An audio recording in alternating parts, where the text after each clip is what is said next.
Welcome to the Popish Plot. I'm Nate. And I'm Jessica. Today, we're here to talk about St. Benedict. Yes. Because yesterday was the feast of St. Benedict. On that note, we from the Popish Plot would like to offer our sincerest apologies to all those people who had really been expecting an episode this past week. Mm-hmm. We had been dealing with a heat wave. And also, we have no air conditioning, so the studio was unbearably hot, and we were just too chicken to go and turn on the all the lights and spend time in the studio filming. It's getting better now, but it was just crazy hot. Plus, we were pretty sure all the people who watch this show that know us in real also life know it was crazy say anything hot about it. Yeah. So for that, we apologize. We meant to have content coming out this past week, but it was just crazy hot. But it has rained enough that the heat reduced. Yes. So we're feeling better now. We can finally get back to some filming, and we are going to start back up with Saint Benedict and his medal. Yes. I thought I would do Saint Benedict's medal because it is super confusing. It is. I have one here. I carry it around along with my cross. I think I put this on backwards. That's not good.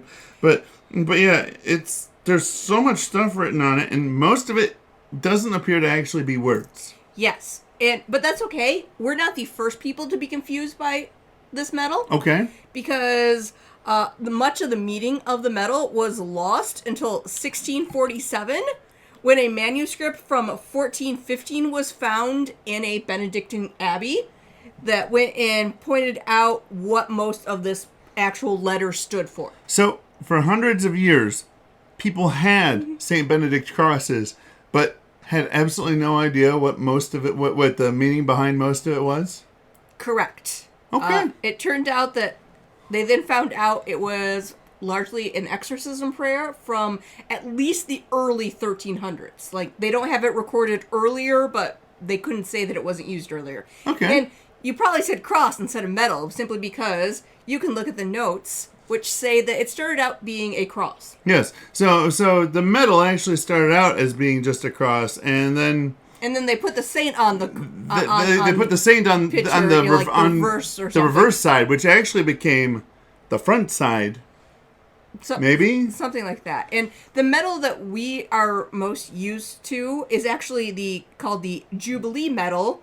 And it's from 1880, which was the 1400th anniversary of the saint's birthday.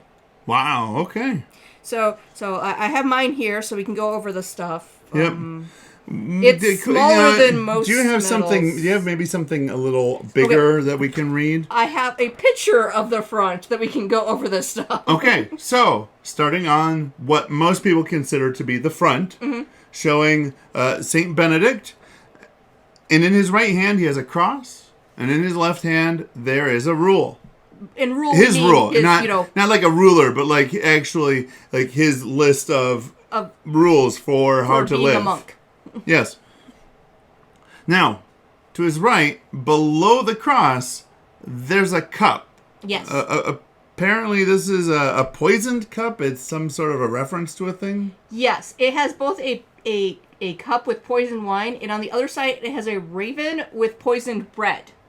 Because there's a legend that at some time some jealous monk attempted to poison him, and some versions of the legend say that it was wine, and some say that it's bread, and some say that he made a cross over the wine and the cup just broke, therefore no one could drink it, and others say that he started the prayer before eating and a bird stole the bread. In any case, the belief is that somebody really wanted to do away with Benedict, and through the power and grace of God, that the answer to that request was no. Yes, and the medals are traditionally seen as somewhat protecting against poison because of this. Okay. Again, it shouldn't be in a superstitious way, but simply I have a devotion to the saint who was divinely protected against poison. May he help me out if I also have enemies who want to poison my wine or bread. Yes, your medal is not magic, but your faith but your faith can be powerful.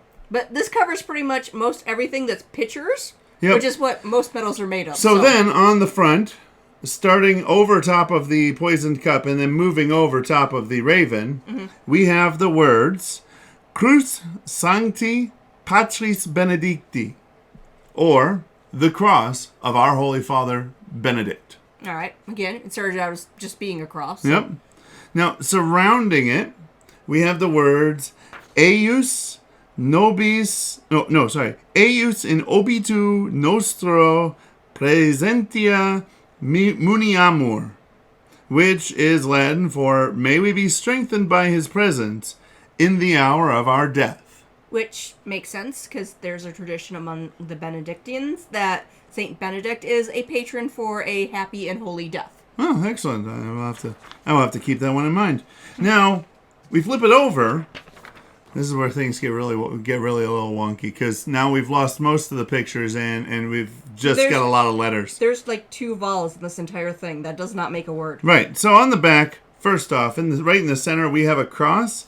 On the upright, the letters CSSML. And on the cross beam, we have the letters NDSMD. Okay. These are initials for the words Crux sacra sit mihi lux, numquam draco sit mihi dux. All right. I caught cross, I think. Yep. You may have also caught Draco, which would be dragon. Are we fighting Dracula? No, not Dracula. So what it means in English is, may the Holy Cross be my light, may the dragon never be my overlord. Clearly a reference to to Satan. Clearly a reference to Satan as the dragon of Revelations and such. Yes. Either that or it's some reference to something else that I don't get. Or there was a super, bad reptile problem in like the 4th century they were worried about. But fair enough. Given how this is supposed to be largely an exorcism prayer, I have to go with probably double. Clearly he was not welcoming his new reptilian overlords. Now, around the cross, immediately around it, we have the letters C, S, P, and B, which stand for, once again, Crux Sancti Patris Benedicti, which, as we said about the front, is the cross of our Holy Father Benedict. Clearly they had some blank space. They're like, let's put on the... We'll put that there. It's his cross. That way nobody gets it confused. All right. And then finally, almost finally, going around the outside of the back, we have the letters VRS, NSM, V, SMQLI, VB. I think if this was a word, you'd get all the points in Scrabble. Well, so we talked about this being sort of a exorcism prayer. This is where the bigger part of that exorcism is going to be, because those letters are initials for the words Vade retro satana, numquam suade mi vana, sunt mala quae libas ipse venena bibas. I apologize. I'm good with languages, but I've never actually properly studied Latin. Yeah, we're totally not recording that, so we can use exorcisms like supernatural, besides the fact that that's not how that works anyway. It's not how that works. But what those words mean in English is, begone, Satan. Never tempt me with your vanities. What you offer me is evil. Drink the poison yourself. And I gotta say, if you can actually, do that in like some sort of an exorcism, that's some stones. Because usually the exorcism is totally turning to the power of God to tell the devil off. But here, this one actually just goes and you do it for yourself, kind of a thing. Well, it was early on. But I have to... And they were priests, so I mean, it's Everyone there was a priest or at least a monk, but yeah, that's also probably why it explains how this is, St. Benedict's cross like 3 times, this is him. Yes. Alright, so we have one last one, which I think and this is I the can toughest. Get. This is the toughest part. I don't know, but I'll let you try. It says Pax. Pax. I'm going to assume that the kid from youth group just wrote his name on it. That is totally something he would do. Exactly. Shame on you, Pax. This is a medal. This is a medal. It's a church thing. You shouldn't be like that. No, it's actually referring to the Latin word for peace. Oh, so it is like he wrote his name on it because that's why his name is Pax. That is why his name is Pax, yes. All right, so we've gone over the many letters. So many letters, almost every, actually all of them standing for words in their own right. So It's at least part of an prayer because they then went and they found the full prayer. No, It's just, you look at this BVIQ, you have no idea what it's supposed to stand for. So, once they got the note saying, oh, it's for this exorcism prayer, they're like, oh, this exorcism prayer. There we go. So other information about this medal is if you are a third order in a Benedictine group, quite often you're allowed to wear this medal instead of the normal black scapular that you would being, third order. Yes. The lay oblates. Yes. And there's a blessing called the Blessing of Saint Mar, which is customarily given to the sick, and usually it requires one to happen to have a relic of the true cross for this blessing. Okay, well we know a guy. We know a guy, but how often do you personally happen to have the relic of the true cross on you? So they decided to make it easier. Nobody lets me carry that on me. Are you crazy? Yeah. So to make it easier to do this blessing, they said this medal can be used instead. Oh, okay.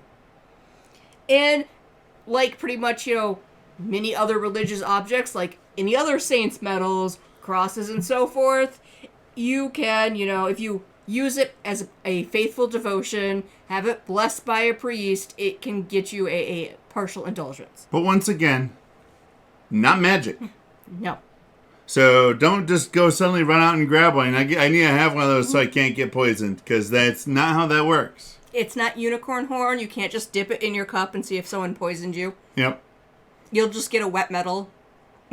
You need to put the faith into this whole thing, and you need to trust in the will of God. Because let's be honest, if God wills that you're going to get poisoned, no little piece of metal is going to change that one. Oh, that's dark. Yeah, it's been a week. Yes. Anyway, go down below and comment with something you found interesting about the medal, or perhaps some other religious object where you're like, it has a bunch of things on it and I have no idea what this symbolizes or means, and maybe we'll look into it and have a future episode on it. Do you wear a St. Benedict's medal regularly, or perhaps you have some other sacramental that you wear that you think it would be good for other people to know about, and you'd like us to maybe go and do a bit on it? Mm-hmm. Also, while you're down there, hit the subscribe button and the bell next to it so you get notified when our next episode comes out, which hopefully will be more frequently than recently. Yes, we are trying to get back to the twice a week. We are trying very hard. And also, consider hitting the like button. It's an excellent way for this episode to get put in front of more people. And if you think that this is something that benefits you, it might be something that benefits them. And you could just click that button and you're helping to spread the Popish plot to other people. Mm-hmm. And until next time, remember to live your faith. Love your faith. And share that love. All right. This is St. Benedict and an apology for realsies. Take one. In 5, 4. Nope, need a hat. Pause. We'll give you something to discuss. Butterflies fly, but are not made of butter. Discuss amongst yourself.